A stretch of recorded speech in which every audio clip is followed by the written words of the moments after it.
Yo soy Grecia Ruiz.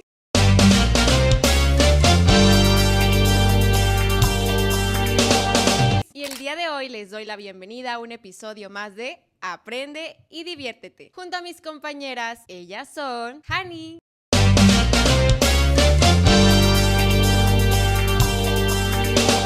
y Sai.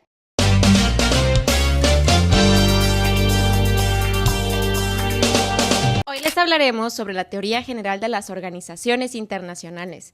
Suena interesante, ¿no? Sin más preámbulo, ¡vamos a ello! Sai, ¿cómo estás? Muy bien, emocionada de hablarles de las organizaciones internacionales. ¿Por qué no empezamos con los orígenes de la teoría general de las organizaciones internacionales? La teoría general de las organizaciones internacionales se centra en analizar cómo funcionan estas mismas organizaciones, sus estructuras, roles, poderes y su efectividad en la política mundial. Este fenómeno de las organizaciones internacionales es relativamente moderno porque empieza alrededor del siglo XIX. Surge con el Congreso de Viena en 1815, cuando se pone fin a las guerras napoleónicas. Aquí vemos una manifestación de cooperación entre los estados a efecto de mantener la paz en Europa. Otras manifestaciones de cooperación en el mismo siglo XIX la tendríamos en las conferencias de La Haya de 1899 y en 1907 en materia de derecho en la guerra, paso al derecho internacional humanitario. En el derecho internacional vemos que existen distintos tipos de sujetos. Y dime, ¿cuáles son esos sujetos? ¿Cómo reconocerías si son sujetos primarios o secundarios? Están los primarios y los secundarios. Prácticamente los primarios serían los estados y los secundarios serían las organizaciones internacionales. Entonces podemos decir que las organizaciones internacionales son estos sujetos de derecho internacional público que se unen a través de un tratado fundacional para un fin en común. Pero para todo esto, ¿cómo se supone que se forma la voluntad en esas organizaciones? No te preocupes, mi compañera Grecia nos explicará.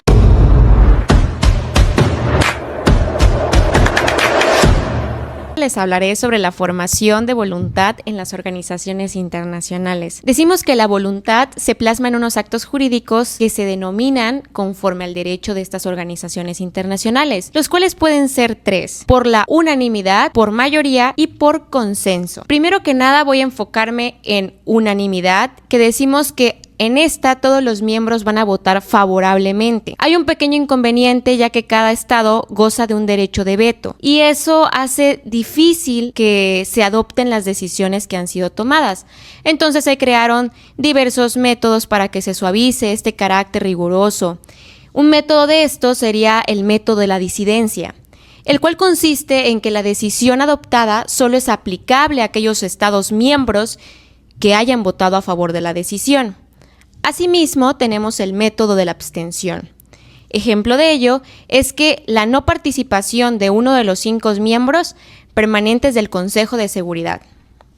Ahora bien, vamos a hablar sobre la mayoría, que este ha sido muy conocido en el tema de las organizaciones internacionales, ya que la mayoría puede ser simple, que es la mitad más uno de los votos, o cualificada, que son 2/3 partes de los votos normalmente o más importantes. Tenemos también el consenso, que dice que el consenso va a consistir en esta adopción de una decisión dentro de los órganos de las organizaciones internacionales sin recurrir a la formalidad de la votación.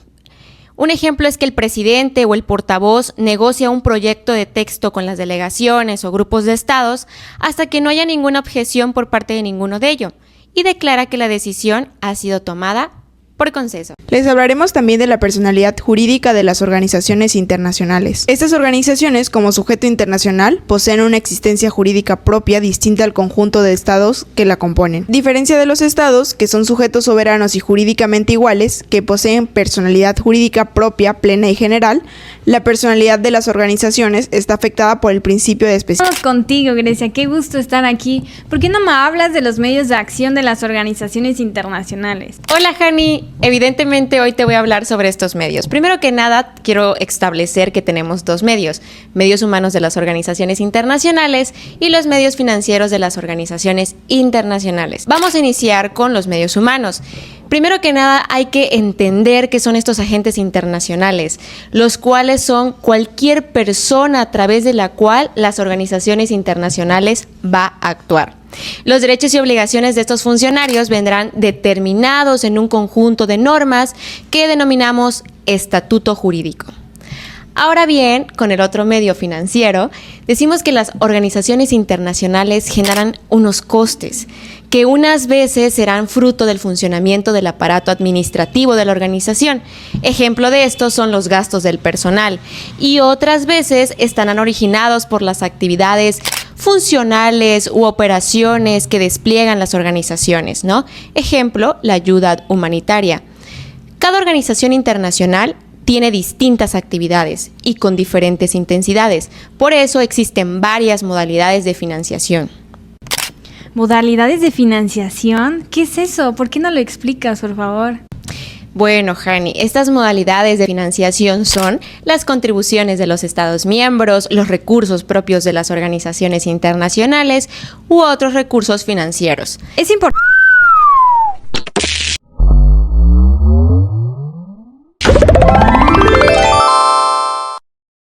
Es importante mencionar cuáles son los órganos de las organizaciones internacionales. Al crear una organización internacional, los estados la dotan de unos órganos propios, permanentes e independientes, destinados a ejercer sus funciones con vista a la realización de objetivos de interés común. Se pueden estructurar por su composición, divididos en órganos intergubernamentales, constituidos por representantes de los Estados miembros. A veces son miembros del gobierno del Estado o agentes enviados por el Estado, que pueden estar de manera temporal o permanentemente. Divididos también en órganos no gubernamentales, que aquí son constituidos por personas independientes de los Estados que actúan por cuenta de la organización. Y por último, respecto a por su composición, están los órganos que representan a los sectores públicos, que pueden ser las asambleas parlamentarias o los consejos consultivos económicos y sociales. También se dividen por su representatividad, por órganos plenarios que representan a todos sus miembros, como las asambleas, las conferencias o los congresos, por órganos restringidos que participan alguno de sus miembros, seleccionados en virtud de distintos criterios.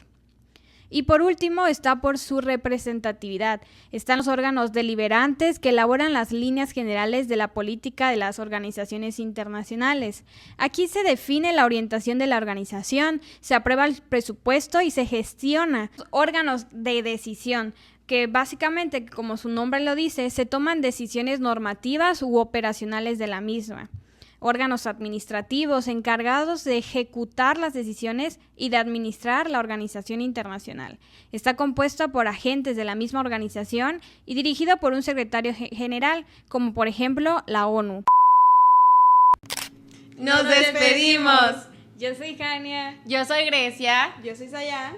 Y esto fue ¡Aprende y diviértete!